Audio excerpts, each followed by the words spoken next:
मेरा नाम मौलाना अनीस है। मैं अपनी मस्जिद में नमाज के बाद बच्चों को कुरान पाक भी पढ़ाता हूँ। मोहल्ले के सब लोग मुझे कारी साहब कहकर पुकारते हैं। एक दिन जुमे को मैं नमाज पढ़ाकर फ्री हुआ तो एक नौजवान लड़का जिसकी उम्र 17 साल थी वो 45 साल की औरत को लेकर मस्जिद में आ गया, जिसने काले रंग का नकाब पहना हुआ था मगर उसने अपने चेहरे को नहीं छुपाया हुआ था। लोग उस समय नमाज पढ़कर मस्जिद से निकल रहे थे।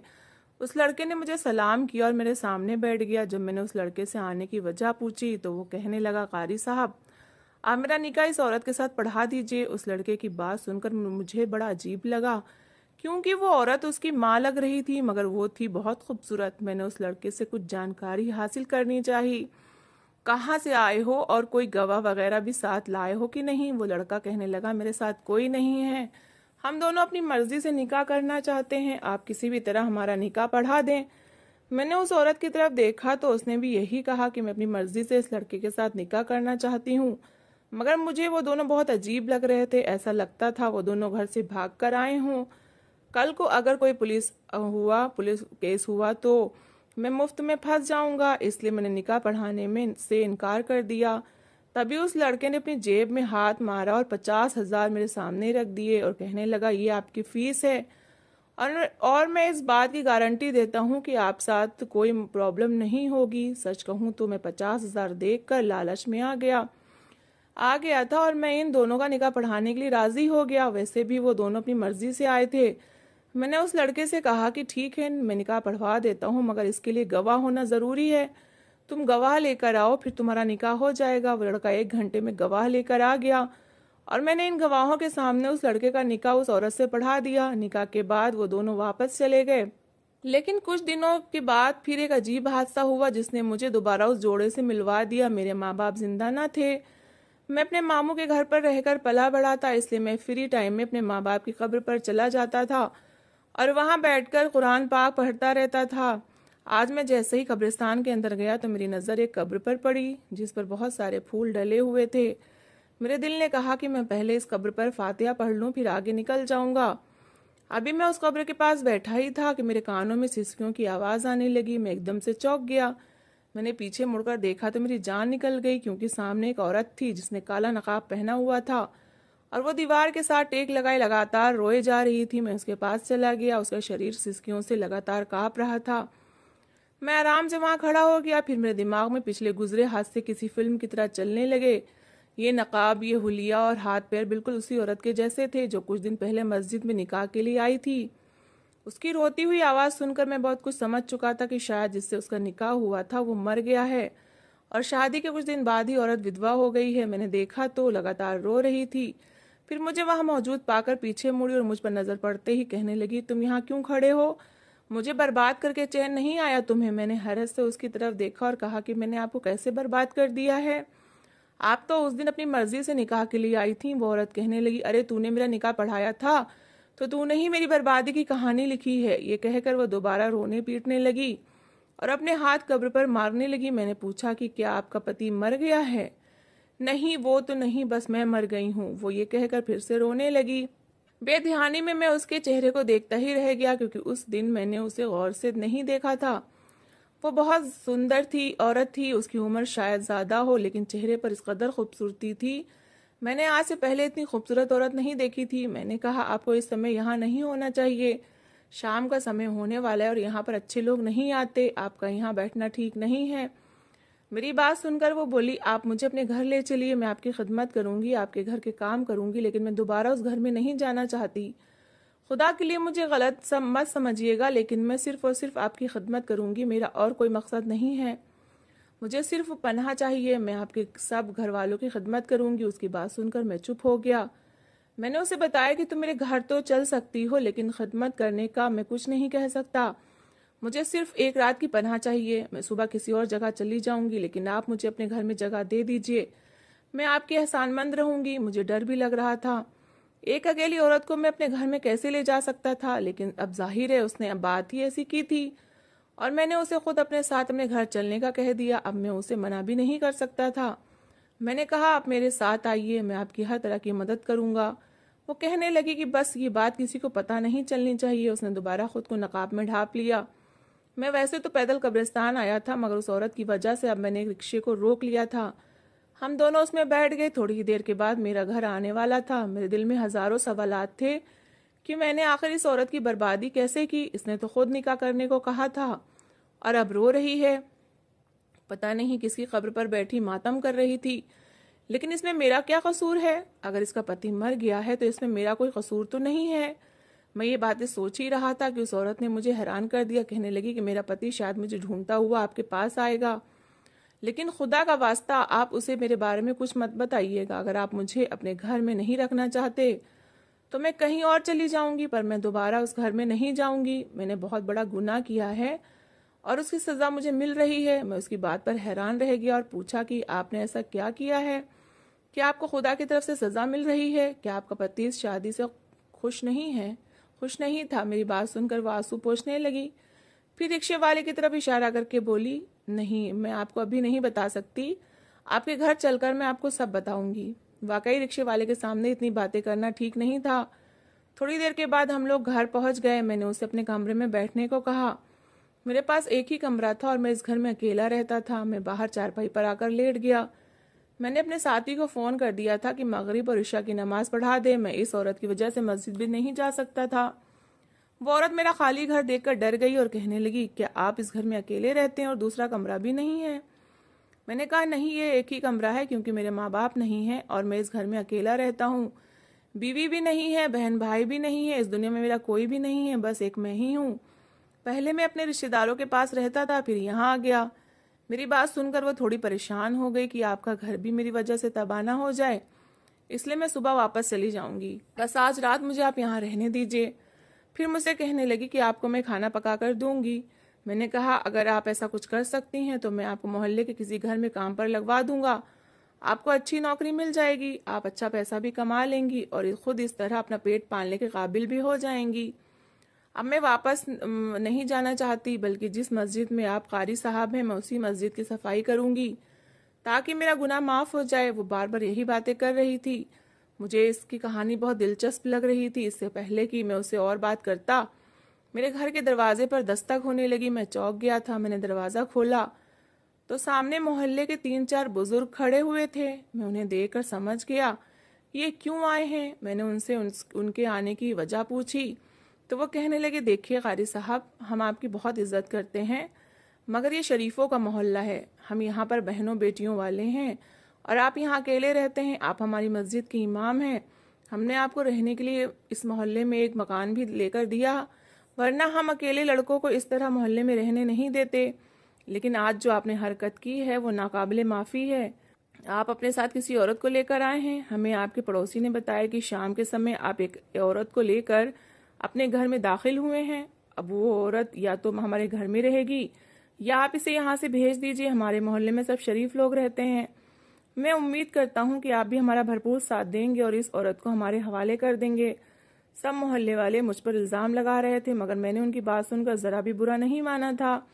मैंने कहा, आपने तो मेरी मुश्किल ही हल कर दी। दरअसल ये एक मजबूर और लाचार औरत है जिसे मैं बड़ी मुश्किल से और बड़ी मजबूरी में अपने घर लेकर आया था। अगर आप इन्हें अपने घर में रख सकते हैं तो रख लीजिए, मुझे इससे कोई परेशानी नहीं है। ये उम्र में भी मुझसे बड़ी हैं और कुछ दिन पहले मैंने इनका निकाह एक लड़के से पढ़ाया था। मैं बहुत ही शुक्रगुजार हूँ आपका कि आपने मेरी इस मजबूरी को समझा। मेरी बात सुनकर वो लोग खुश हो गए। कहने लगे कि ठीक है, आप इस औरत को हमारे घर भेज दीजिए, ये मेरी बड़ी बहन के घर में रह लेगी। कारी साहब, आप बहुत अच्छे हैं, हम आपकी शराफत के कायल हो गए हैं। ये बात सुनकर मुझे तो कोई परेशानी नहीं थी, लेकिन उस बुजुर्ग ने ये सारी बातें बोलकर उस औरत को परेशान कर दिया था।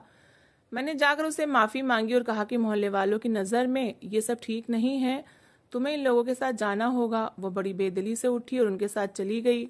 उसने मुझसे कोई गिला शिकवा नहीं किया था, लेकिन मुझे उसका एहसास था। अगली सुबह मोहल्ले वालों को पता चल गया था कि मैं इस औरत को गलत मकसद के लिए अपने घर नहीं लाया था, बल्कि ये खुद मजबूर औरत यहाँ पर रहने के लिए आई थी। मोहल्ले के बुजुर्गों ने कहा कि कारी साहब, हम आपसे माफ़ी मांगते हैं कि हमने आपका दिल दुखाया और अब हम चाहते हैं कि आप इस औरत को किसी आश्रम में छोड़ आएं। वहाँ और भी औरतें होती हैं, ये औरत वहाँ पर बिल्कुल सुरक्षित रहेगी। मैंने भी कोई एतराज़ नहीं किया था, क्योंकि मैंने जो कहा वो सच ही है।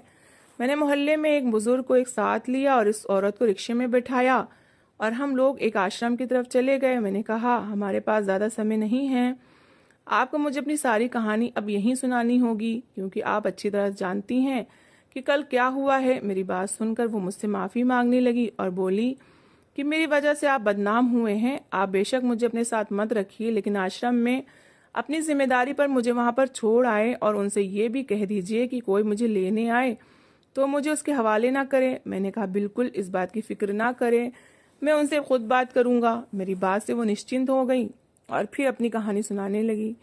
कहने लगी, कारी साहब, मैं आपको क्या बताऊं, मैं तो दुख की मारी बदनसीब और बेशरम औरत हूँ। अब मैंने ये नकाब ओढ़ा हुआ है, अपनी बेशर्मी के लिए खुदा से माफ़ी मांगती हूँ। जो भी मैंने किया, मेरे खुदा मुझे माफ़ कर दे। ये बात ज़्यादा पुरानी नहीं है, लगभग 1 साल पहले की बात है, जब मेरा शौहर मुझे तलाक देने लगा था। हमारी शादी को 14 साल गुजर चुके थे। मेरा 12 साल का बच्चा भी था। मेरा शौहर बात बात पर मुझे ताने देने लगा कि तुम पहले की तरह खूबसूरत नहीं रही, शादी के बाद तुम्हारा रूप और था और अब तुम बदल गई हो। अब तुम अपना ख्याल नहीं रखती, नहाती भी नहीं हो, अपनी सफाई का भी ख्याल नहीं रखती। उनकी बात सुनकर बजाय अपने आप को सही करने के मैं परेशान रहने लगी। एक दिन मैं छत पर जाकर अपनी सहेली से बात कर रही थी। मैंने उसे ये सारी बातें बताई। मैंने कहा कि मेरा पति मुझसे बहुत ज़्यादा गिले शिकवे कर रहा है। वो कहने लगी, तुम उसे खुद से थोड़ा दूर कर दो, जब तक उसे अपनी बीवी का एहसास ना हो तुम उसे दूर रखोगी तो वो तुम्हारे लिए तरसेगा। मैं भी बेवकूफ़ थी, मैंने अपने पति से दूर रहना शुरू कर दिया। जब उसका मूड अच्छा होता तो मैं कुछ ऐसा कह देती जिससे उसका मूड ख़राब हो जाता। मैं जानबूझकर उसे लड़ना शुरू कर देती। नतीजा ये हुआ कि बजाय मुझे मनाने के मेरा पति रात को देर से घर आने लगा। बजाय परेशान होने के मैं उसकी इन बातों पर गुस्सा करती। जब भी वो आता मैं उसे लड़ना शुरू कर देती। मैं उससे कहती कि तुम मेरे साथ बात नहीं करते, देर से घर आते हो, मेरे ख्याल नहीं रखते। वो मुझसे बहस करने लगता। पहले तो वो मेरी शिकायतों का जवाब दे देता, लेकिन अब वो मुझसे दूर दूर रहने लगा। मैं अब और परेशान रहने लगी, लेकिन इस परेशानी का फ़ायदा किसी और ने उठा लिया। एक दिन मैं इसी तरह रो रही थी कि मेरा 17 साल का देवर मेरे पास आया और कहने लगा, भाभी भैया तो आपको बहुत ज़्यादा नज़रअंदाज करते हैं, लगता है वो बाहर किसी औरत के चक्कर में पड़े हुए हैं। मैंने 2-3 बार उन्हें उसी औरत के साथ देखा है। मैं ये नहीं जानता कि वो उसे बाइक पर बैठाकर कहाँ ले जाते हैं। देवर की बात सुनकर मेरे तो तन बदन में आग लग गई। बजाय मुझे मनाने और मुझसे सुलह करने के वो दूसरी औरतों के चक्कर में पड़ गए थे। कितनी बुरी बात है। मैंने अपने कपड़े उठाए और बेटे को पति के पास छोड़कर अपने मायके चली गई। वहां जाकर मैंने किसी को कुछ नहीं बताया, लेकिन मैंने पति से साफ कह दिया कि अब मैं आपके घर नहीं आऊंगी जब तक आप मुझसे माफ़ी नहीं मांग लेते। वो भी मर्द थे, उन्होंने भी मुझे मनाना तो दूर की बात, मुझसे बात करना भी अच्छा नहीं समझा। और इस सब में मेरी ही गलती थी। मेरे पति ने मुझे फ़ोन करना भी छोड़ दिया। तभी एक दिन मेरा देवर मुझे लेने के लिए मायके आया और कहने लगा, भाभी आपको मैं ऐसी ज़बरदस्त स्कीम बताऊंगा। मैं अपने देवर की बात सुनकर खुश हो गई। मुझे लगा वो मेरे पति से मेरी सुलह करवाएगा। वो कहने लगा कि आप भाई इसमें जलन वाली फीलिंग पैदा करें, ऐसा होगा तो वो आपकी कदर करेंगे। आप भैया के सामने मुझसे बातें करें, नए कपड़े पहनकर मेरे कमरे में आ जाएं ताकि भैया को आपकी कमी महसूस हो। देवर की बात सुनकर पहले तो मुझे बुरा लगा, फिर उसने मुझे बताया कि भाभी ऐसा करने से सब सही हो जाएगा। मैंने अपने देवर के कहने पर जो जो उसने कहा मैं करती गई। एक दिन मेरे पति के घर आने का समय था। मैं तैयार होकर अपने देवर के साथ बैठकर चाय पीने लगी। मेरा पति घर आया तो मैंने दरवाज़ा आधा खुला छोड़ दिया ताकि वो अंदर आकर देखे कि हम दोनों आपस में बैठे बातें कर रहे हैं। बस फिर क्या था, मेरे पति ने जब ये मंजर देखा तो आग बबूला हो गया। उसने आकर अपने छोटे भाई को मारने की कोशिश की। दोनों भाइयों में उस वक्त लड़ाई शुरू हो गई। छोटे भाई ने बड़े भाई को इतनी जोर से मारा कि वो मौके पर ही दम तोड़ गया। मैं सारा मंजर देखकर तड़प गई। सोचा नहीं था कि ये हो सकता है। मेरे दिमाग में कुछ नहीं आ रहा था। मेरा दिमाग पूरी तरह ब्लैंक हो गया था। फिर पता नहीं कैसे 4 महीने गुजर गए। वो समय भी गुजर गया जो कि मेरे लिए बहुत तकलीफ दे था। मैंने अपने पति को खो दिया था। मैं गुनाहगार औरत बन गई थी जिसने अपनी बेवकूफ़ी से, अपनी बदतमीजी से अपने घर को उजाड़ा। इसके बाद मेरे देवर ने मुझसे कहा कि भाभी अब आपको मुझसे निकाह कर लेना चाहिए, वरना इस घर में रहने का तो कोई मतलब ही नहीं बनता। मैं भी अपने मायके वापस नहीं जाना चाहती थी। मैंने अपने देवर से निकाह करने का फैसला किया। मेरे देवर ने कहा कि हम ये निकाह खुफिया रखेंगे। उसने पहले भी सबको यही कहा था कि उसका भाई एक्सीडेंट में मरा है। मेरे पास कोई रास्ता नहीं था। हमने आपस में निकाह कर लिया। मैं उसकी बात सुनकर हैरान हो गया था। वो अपने निकाह को कभी भी लोगों के सामने लाना नहीं चाहता था, लेकिन इससे पहले कि मैं उसके साथ शादी करके खुश रहती, जिस दिन मैंने उसके साथ निकाह किया था मुझे उसकी शक्ल में एक अजीब सी शैतानी नजर आने लगी। मुझसे बहुत बड़ा गुनाह हो गया था और मेरे देवर ने मुझे पाने के लिए सब किया था। देवर की मुझ पर बुरी नज़र थी। मैं उस दिन देवर के घर से भाग गई थी। वो भी मेरे पीछे भागा था, लेकिन मैं समझ गई थी कि मेरे रब का अजाब है मुझ पर, जिसने मेरा सब कुछ छीन लिया। बस इस बात से उदास होकर मैं घर से भाग निकली। मैं सड़क पर भाग रही थी और देवर मेरे पीछे था। सड़क पर भागते हुए वो ट्रक के नीचे आ गया और उसकी मौत हो गई। मैं भागकर कब्रिस्तान आ गई।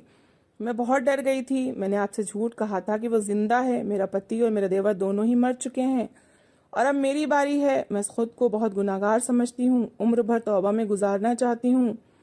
इस औरत की बात सुनकर मैं चुप हो गया। मुझे वो बात याद आने लगी कि इंसान खसारे में है, बेवकूफ़ है और नादान है। वो शैतान की चालों में बड़ी आसानी से आ जाता है। उसने मुझसे एक रिक्वेस्ट और की थी कि मैं उसके बेटे को उसके पास लाकर छोड़ दूं। वो जल्दी में अपना बच्चा भी लेकर नहीं आई थी। पता नहीं उस बच्चे का क्या हाल होगा। उसने मुझे अपने घर का एड्रेस दिया। मैं वहां पहुंचा तो पता चला कि बच्चा पड़ोस में है। मैं उसे लेकर सीधा आश्रम गया और उसके बेटे को उसके हवाले करके मैं उस औरत और उसके बच्चे को आश्रम में छोड़कर वापस आ गया। आखिर में मैं बस यही कहूंगा कि खुदा हम सबको सीधे रास्ते पर चलाए और शैतानी सोच से हम सबको बचाए। तो दोस्तों, इस कहानी को लेकर आपकी क्या राय है, कमेंट बॉक्स में ज़रूर बताएं। और अगर कहानी अच्छी लगी हो तो प्लीज़ इसे लाइक करें।